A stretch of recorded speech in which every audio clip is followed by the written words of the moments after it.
Ladies and gentlemen, welcome back to Mouthing Off with Mike, the only wrestling podcast that the hell's going on? What the hell is this about? What is this QR code? I've been seeing it everywhere. He's getting posted on my social media. What's going on here?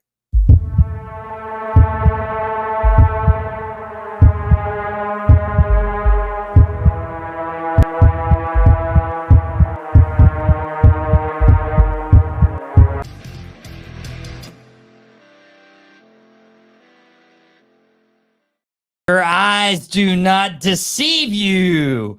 I am your host of the Drop the Mic Wrestling Podcast, Michael Davis, and we are on Mouthing Off with Mike. It is an invasion episode because we are taking over his channel for 2 weeks, the rest of the Wednesdays of June, because he can't do anything about, oh no.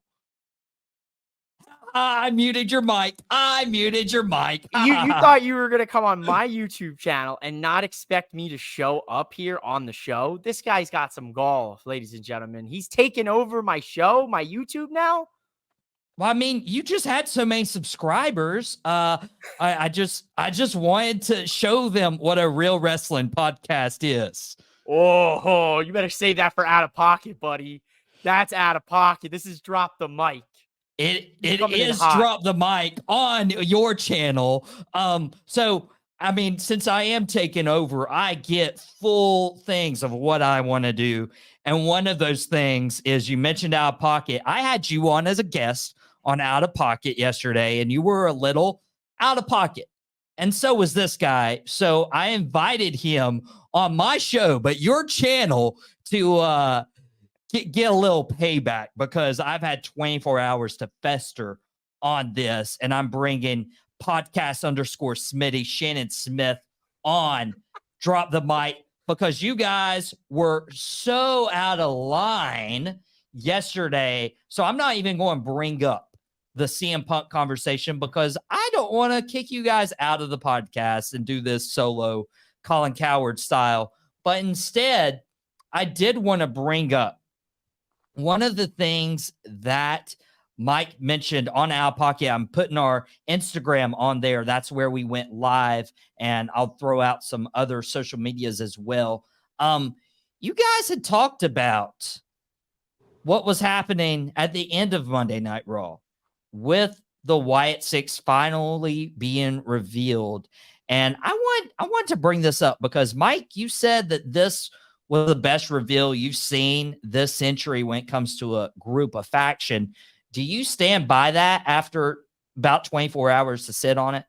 Ladies and gentlemen, as you know, with Mouthing Off with Mike, I stand on business always and forever. And I'm standing on my words just 24 hours ago. Since we were on the air on Out of Pocket on Tuesday, I watched that entrance another handful of times, and it keeps getting better and better for me. Every time I watch it, I find a new little detail. I find something new that I may have missed, a reference to Bray Wyatt, a reference to the Exalted One, Brody Lee, who we also lost. I see the references to the Funhouse. I see the references to the original cult leader, Bray. I am obsessed with it. I think this has the potential to be something so special. And it involves all of the creative minds that we've seen in the past, in WWE with Bray. We've got Rob Fee in the mix. We've got Jason Baker, the mask maker, the horror guy. Now as well, you have Bo Dallas, who was also involved in the creative, when Bray came back in 2022. He was introduced as Uncle Howdy. This was their vision. It was unfortunate that we could not get that vision with Bray in it, but I am filled with so much emotion about this. And, I mean, obviously this is a Drop the Mic takeover, but it fills my heart with joy to see his family, his friends, everyone that was inspired and looked up to him. The fan reception has been wonderful, outside of a few idiots I've seen, bring up stupid points that have nothing to do with the actual subject matter. This feels right. And you could sit there and say, well, they're doing it for, the wrong reasons. No, they're doing it for the right reasons. They want to keep his legacy alive. And it's in the person, I think, who Bray would trust the most, his own brother. So I love this. You know, I'm a big Bray guy. I got the tattoo. I got the plaques. Like I miss him. And to be honest, I was brought to tears when I first saw it because of how special it was to see his brother keep the legacy alive, and then him wearing the glove with Bray on it.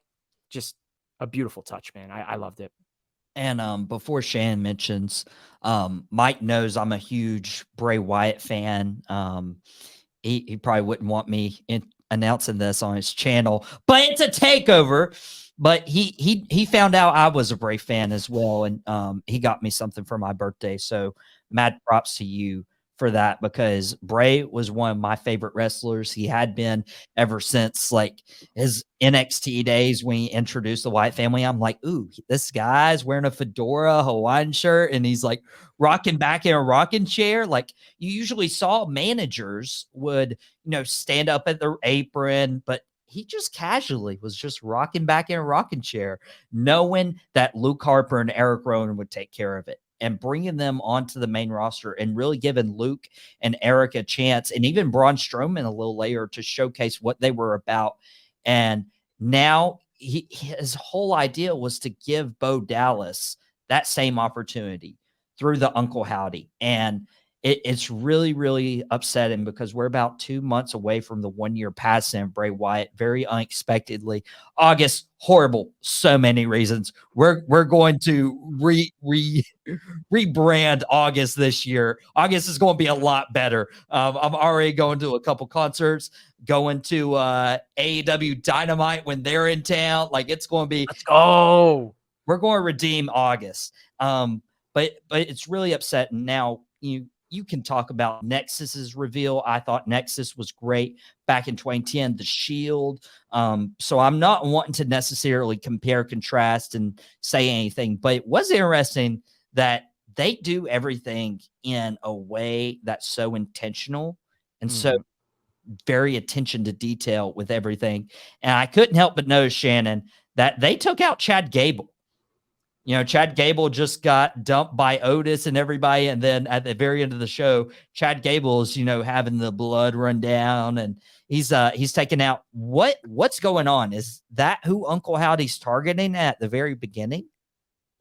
It might be. I don't think that Uncle Howdy has, I don't think he knows who he wants to target. He just wants to target somebody, is basically what he's doing. And that's what the Wyatt family was like. They had a target, but they would take other people out in the way of getting what they wanted. This was an incredible reveal. I thought it was great. I really was like, I felt like, it was about as good as this gotta be Kane. I felt like it was that good. I mean, the way that they set everything up and then blowing out the lantern and ending the show was so cool.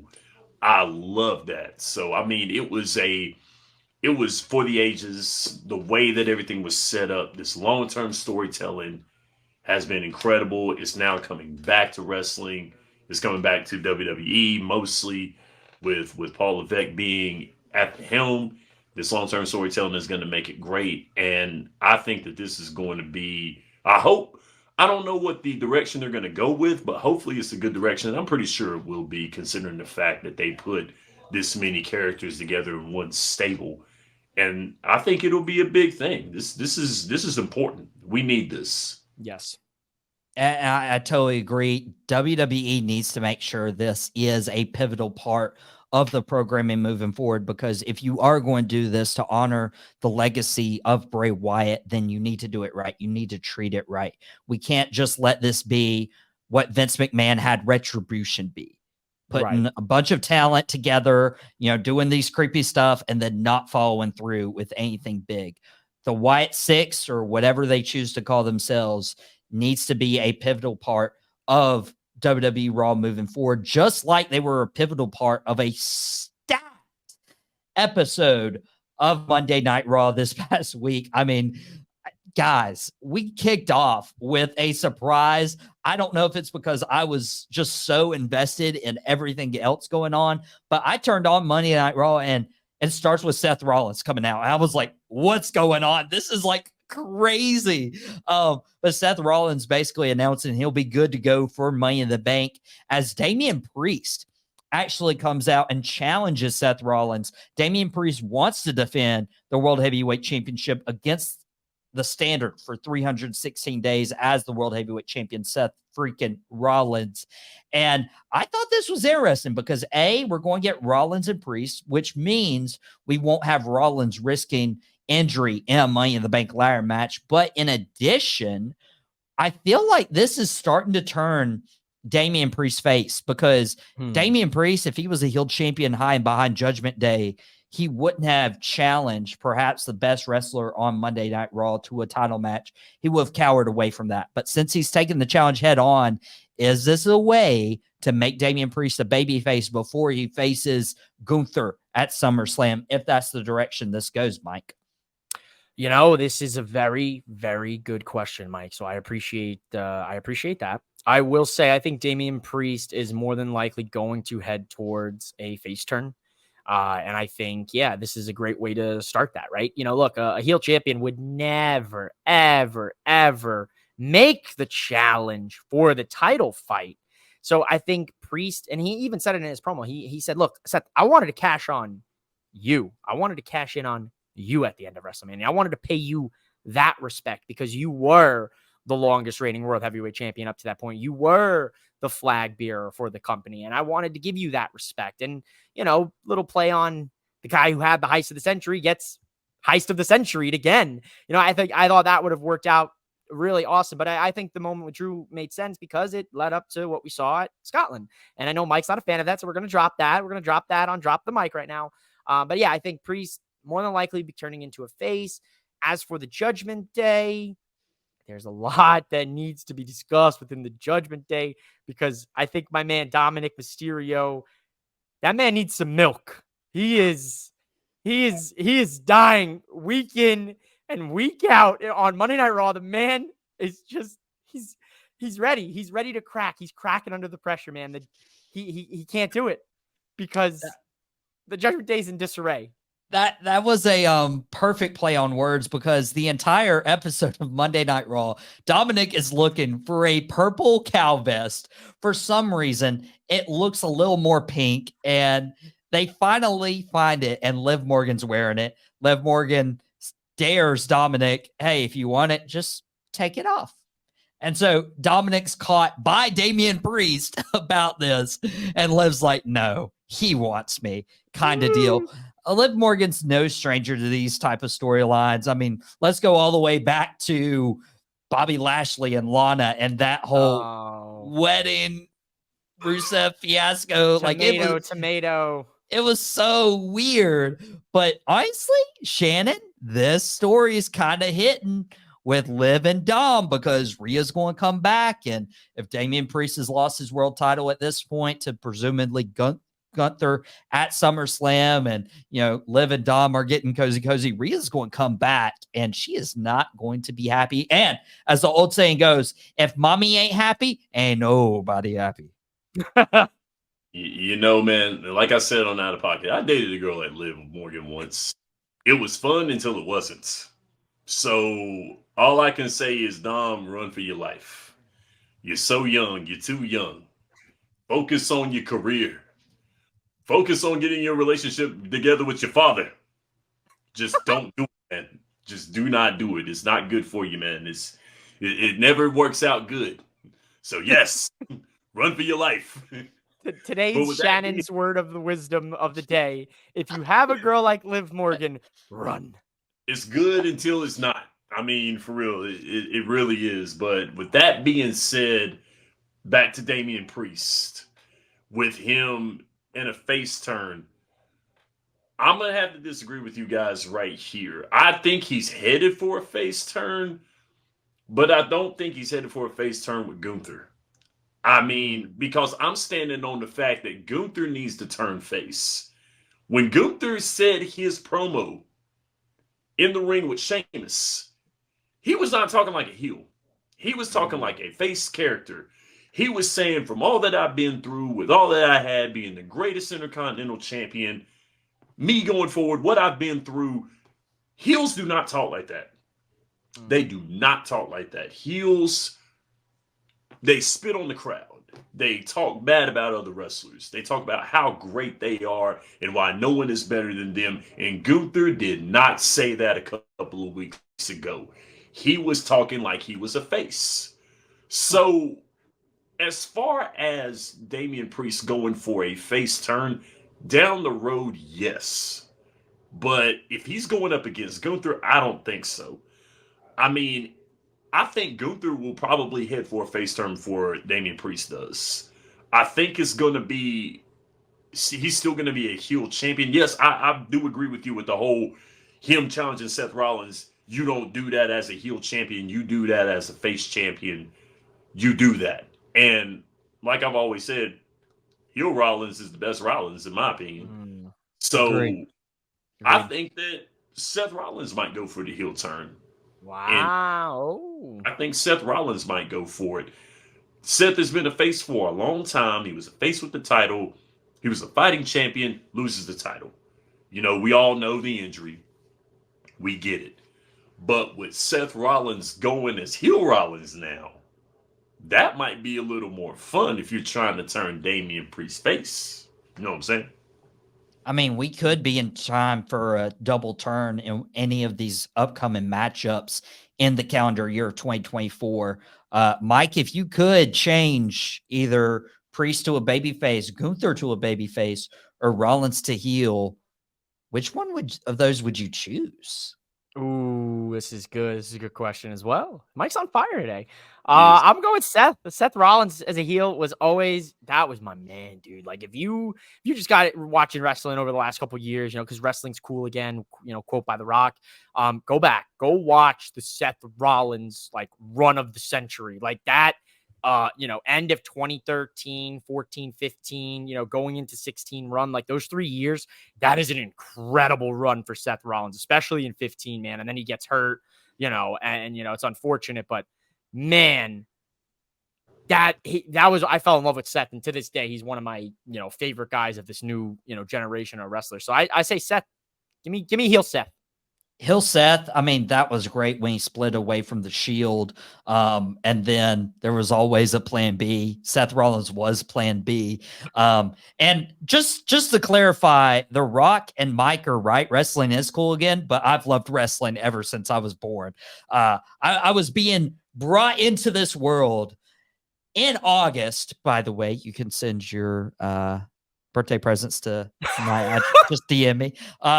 Anyways, I was brought into this world, and my dad, of course, instead of watching me be born, was watching Saturday Night Wrestling in the top right corner of a hospital. Shout out to him. Shout out to my dad. Awesome job. I'll be doing the same thing, by the way. Yeah, years down the road, of course. But it's interesting. We talked about, you know, babyface heel changes, and we've already mentioned his name, Chad Gable. Finally, Otis had enough, turned on Chad Gable, has left the Alpha Academy. My assumption is we'll eventually get the Creed brothers into this program as well. They feel like they'd fit perfectly into Chad Gable and his Alpha Academy, and they've been missing something. Yeah, the Creed brothers were great as baby faces in NXT, but I feel like they need that edge, and Chad Gable can bring that edge to them. Not an Adam Copeland, but an edge that makes them grittier.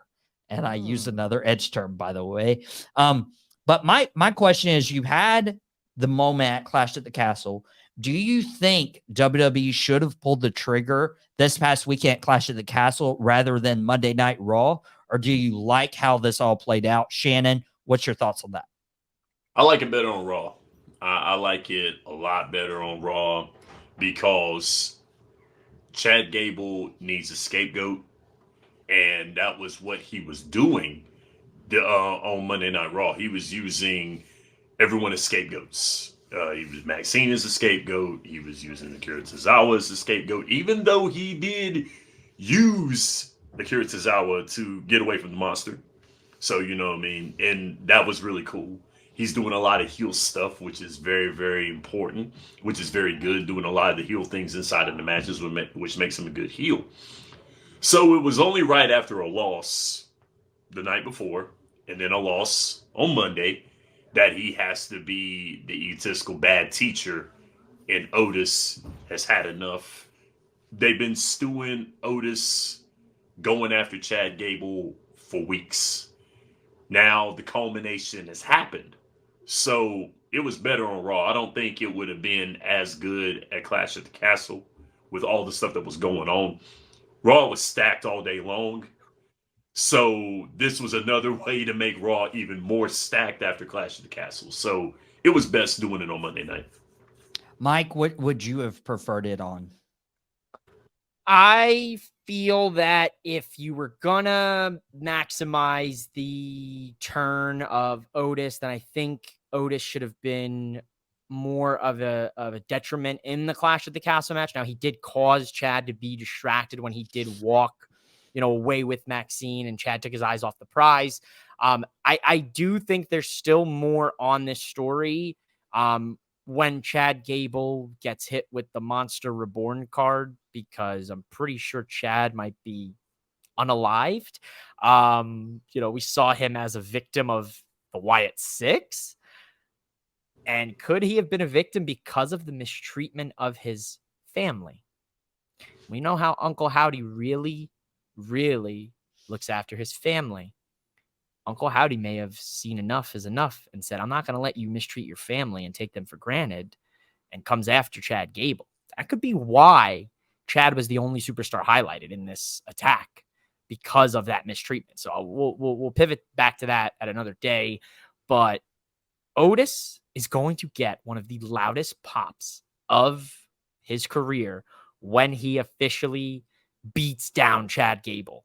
Whenever that happens, maybe a couple weeks from now when Chad, gets reborn, but that pop is going to be massive. We heard a small sample of it on Raw when he pushed Gable. Imagine what happens when he hits him with a power bomb or a clothesline. Or throws him around the ringside area, crashes an announce table. Like there's so many things there.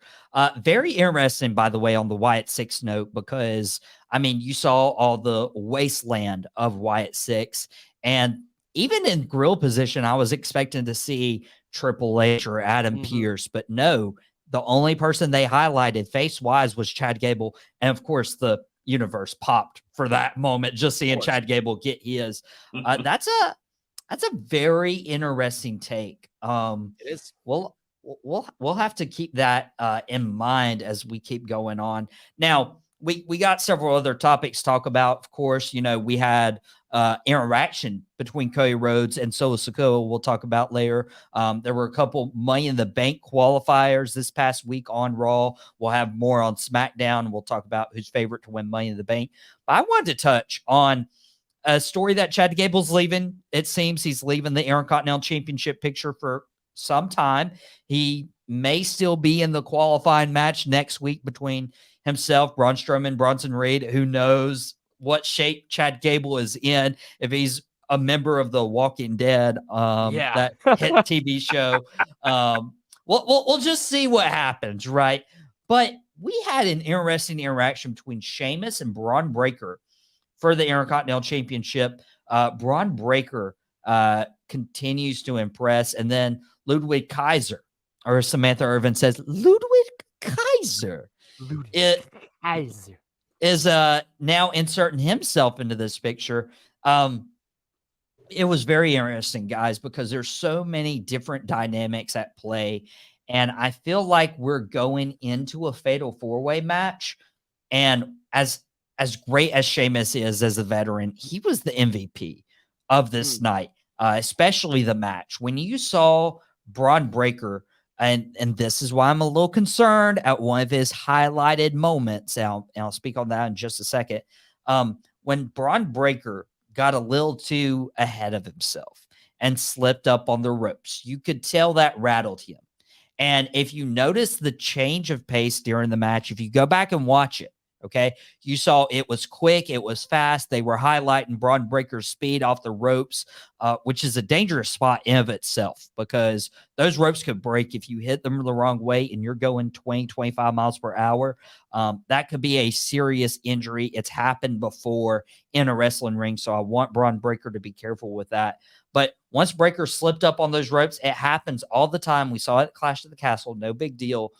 Sheamus started to slow down the match as a veteran. Like, hey, let's get our wits up behind them. They started interacting with the crowd more, getting the crowd involved. I feel like if Braun Breaker slows down just a little bit to let the fans sink into a match, that's going to improve him as a wrestler, as a performer. So I feel like that moment could propel Braun Breaker. And when we look back in 5-10 years, is like, hey, Braun Breaker learned from that moment. He's going to be much better moving forward.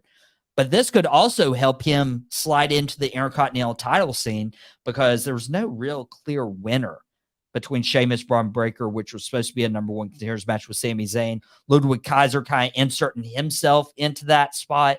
I feel like we're heading towards a fail four-way at Money in the Bank. So my question is, would you rather see a fail four-way at Money in the Bank, or would you rather see one of those three, or even Sami Zayn included, instead insert into the Money in the Bank ladder match because of a bigger opportunity? Shannon, what's your thoughts on all the dynamics at play right now?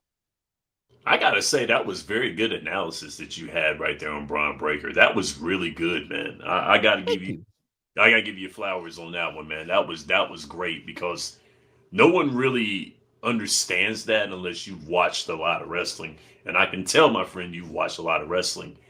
With that being said, Sheamus was the MVP in that, which once again, I'm going to plug it in again. Wrestling is the ultimate gentleman's sport. That could have went very badly had Sheamus not known what was going on at that time. So you can tell Sheamus has been in a lot of matches. He's been around the sport a long time. He knows what he's doing. Braun Breaker's young. He wants to go super fast. Thank you.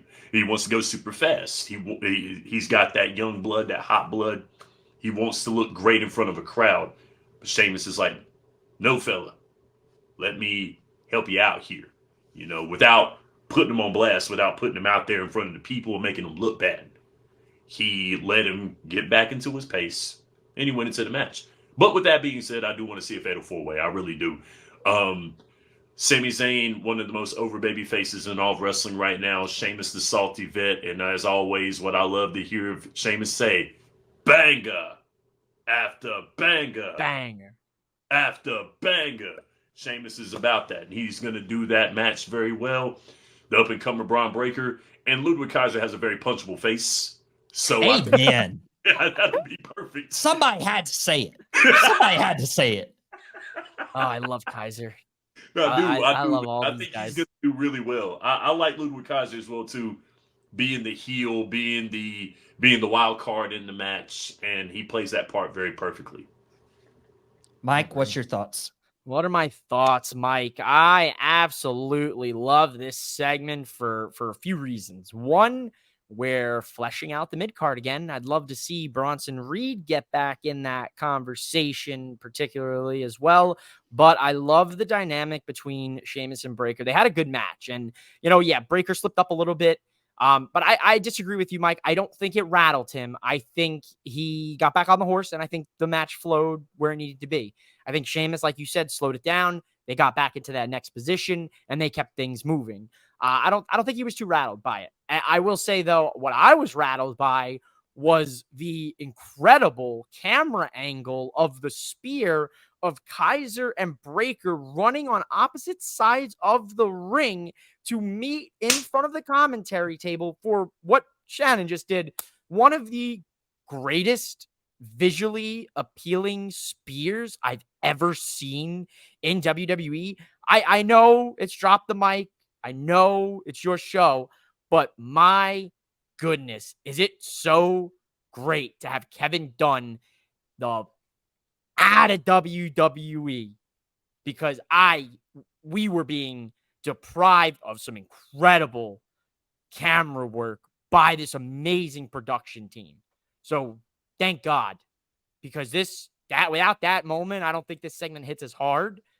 But man, a fatal 4-way. When's the last time we got ourselves a really good fatal 4-way where we were like, yo, that fatal 4-way was something special? Yeah, we've had a couple in AEW, but like WWE wise, I think these 4 guys would mesh very well all together. You know, you have the veteran prowess of Sheamus and Zayn.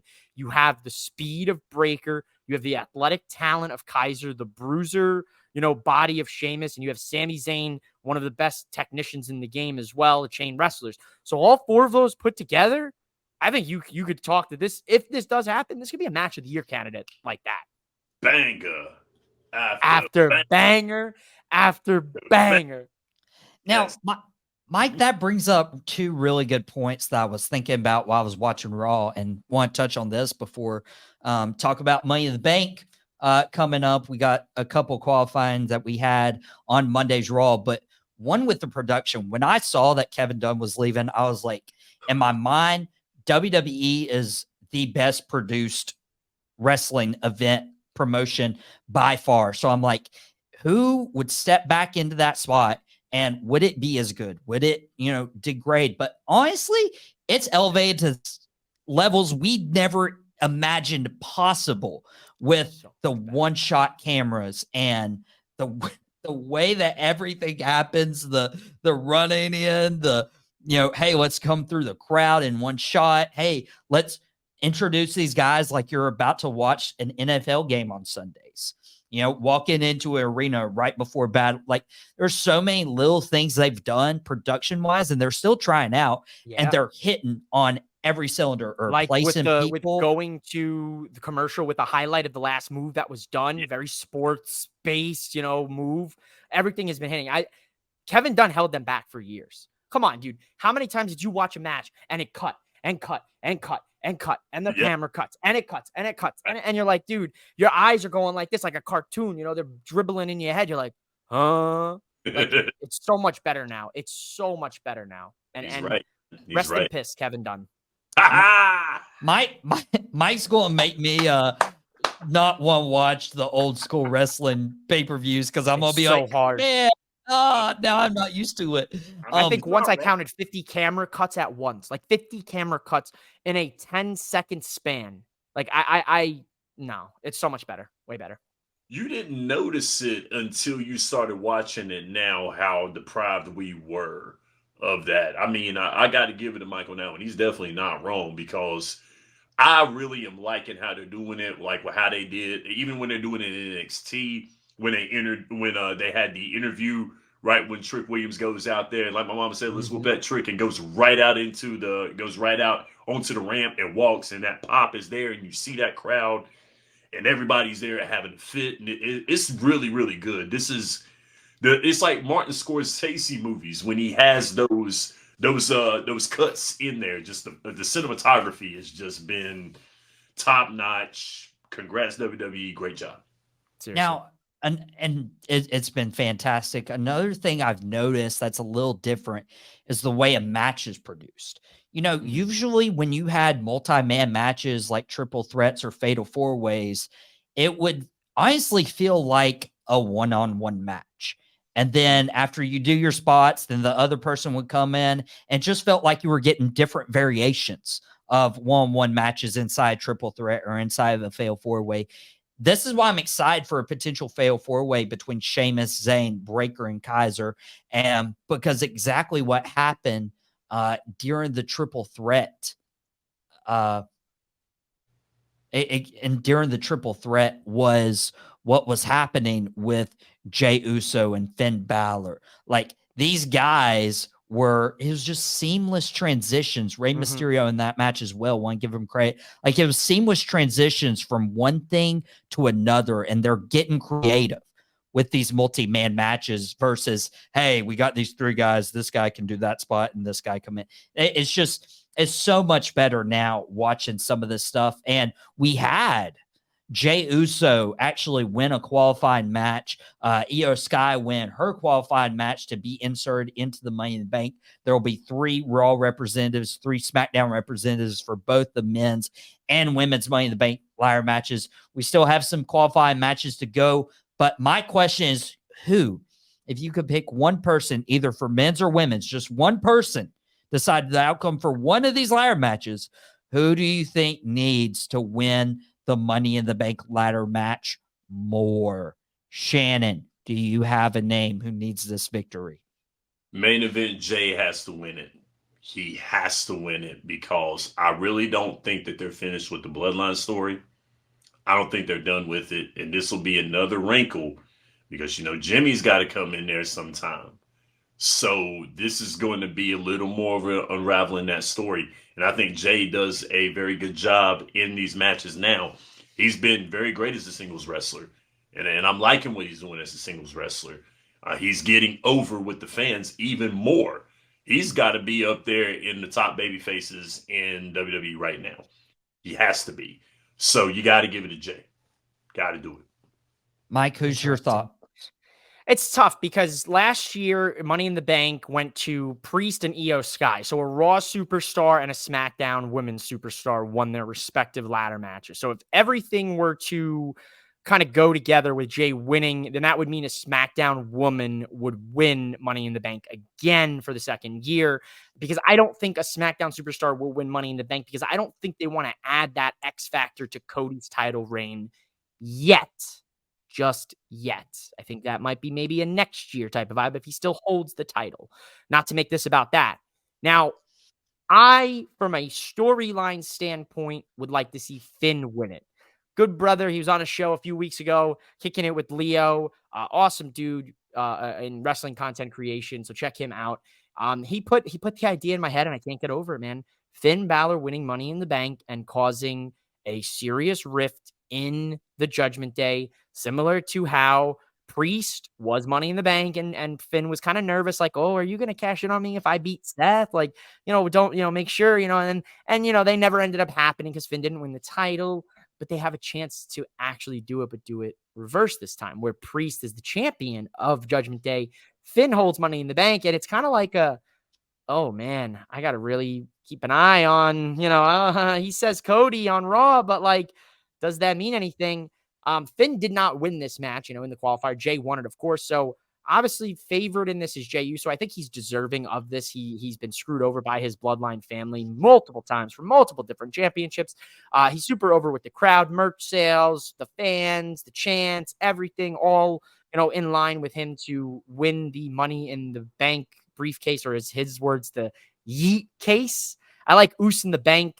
I think Jay is the clear-cut favorite to win it, but I think Finn sneaks in the ladder match, and I think Finn's a guy who needs it for the storyline, just for the storyline itself. But I think Jay's deserving of it, and I wouldn't be upset at either of them. On the SmackDown side with the women, I'm going to tell you right now, the winner of Money in the Bank is going to be Chelsea Green.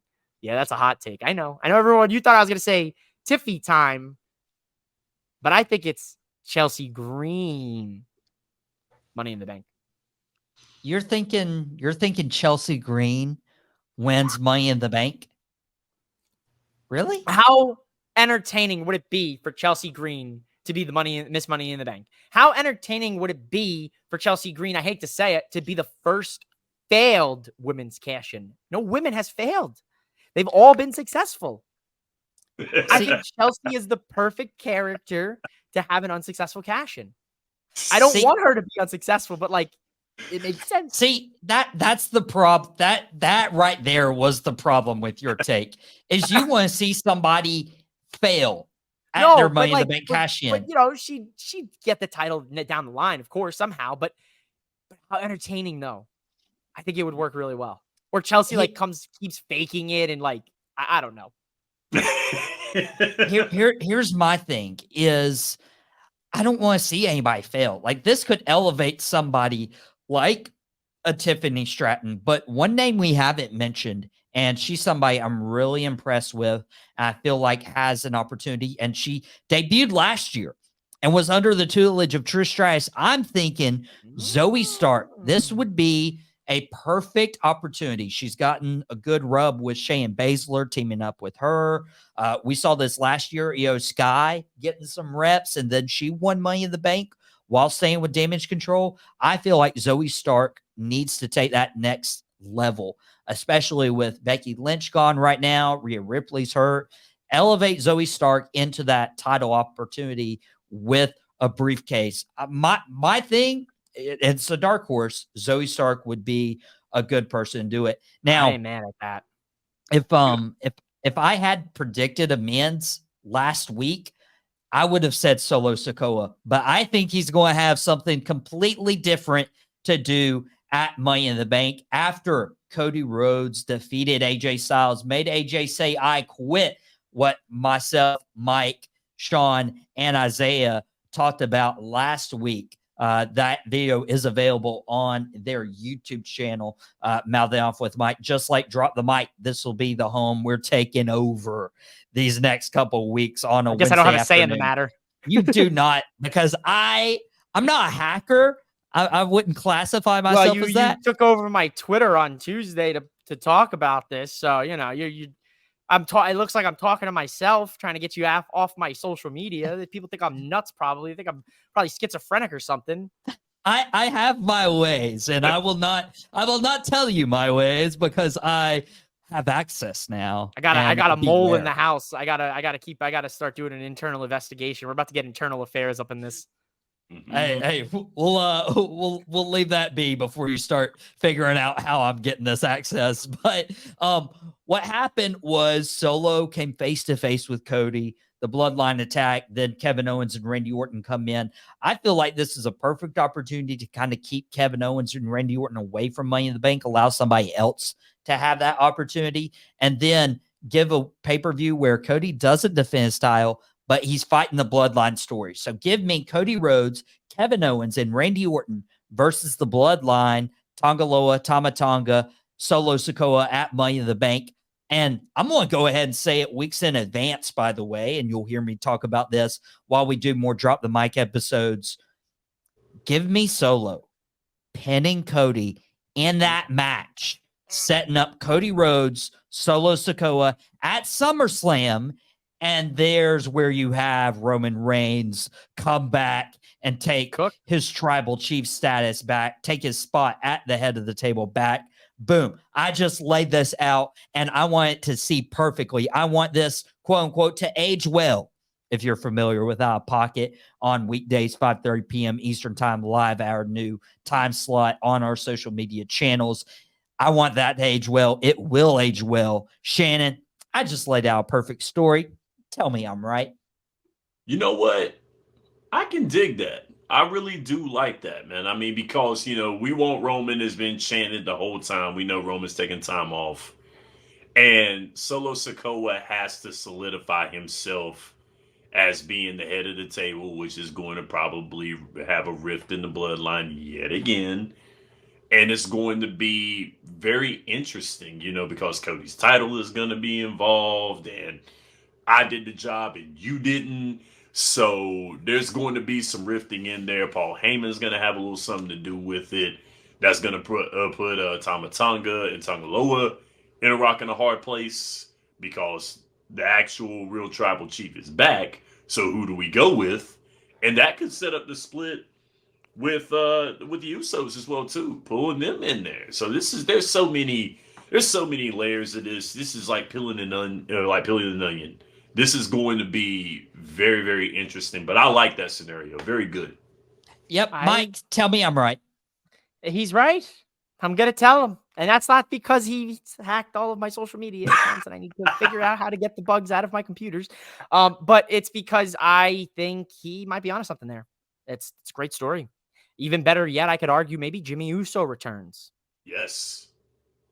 I don't know what the extent of his injury was, and obviously they wrote him off off TV with that, the Bloodline kick him out, and there's another Tonga apparently down the line. We know Jacob Fatu has signed to WWE. We know Tala Tonga was trademarked by WWE. So there's potentially another Tongan coming in the mix here for Solo's Bloodline. I could very well see a lot of different things happening in this 6-man match. I could see Randy Orton turn his back on Kevin Owens and Cody Rhodes. I could see Solo Sikoa beating Cody Rhodes because of that. I could see Jimmy Uso coming back and helping them beat Solo and the Tongans. I think, Mike, though, your theory is the strongest one because it gets you from point A to point B in a clear, concise manner and where you need to be, which is Roman coming back and telling Solo, hey, hold on a second, kid. If it wasn't for me, you wouldn't be here. So let's dial it back. I'm the real tribal chief. I'm the one who fed your table. So don't think you're going to start making executive decisions and introduce who you want to introduce. And then maybe they beat him down. And that's when Roman has to turn face and go find Jay, go find Jimmy, go find Jacob to combat Solo's bloodline. Mike, you're cooking. You're cooking, Mike. Thank you. I like to cook. I mean, I love to cook. I love to bake. Anything. If anyone wants to bake me some chocolate chip cookies that I can, eat, send them my way. You don't even have to send them on my birthday. Send them in advance. Everything. What in the world's going on? I thought this was you. I thought you did this to take over my show. I thought the QR code was about the takeover. So what's going on with this QR code? Do we have any signification here? Do we know where'd our ticker go? The ticker's gone. This isn't. I don't like Mike, this. Is this you? This is not me. It's not me, dude. I don't know what's going on because I was gonna wrap things up nicely and say, since it is drop the mic, since we're on that off with Mike, let's get a final mouth off from the fellas here. Okay, final mouth off. Do you think Cody Rhodes will ever turn heel? Shan, you take that first. Whoa. Okay, Cody's heel work has been okay. He's not the first person I think of as being a heel. I think Cody is going to be like his father. One of those guys that is the likable face. He is that hardworking face. He's that I came from the bottom face. He could turn heel, but I don't think it'd be that well. I think his heel turn will be that of Stone Cold. Interesting. And you all know how Stone Cold's heel turn went. It didn't go well.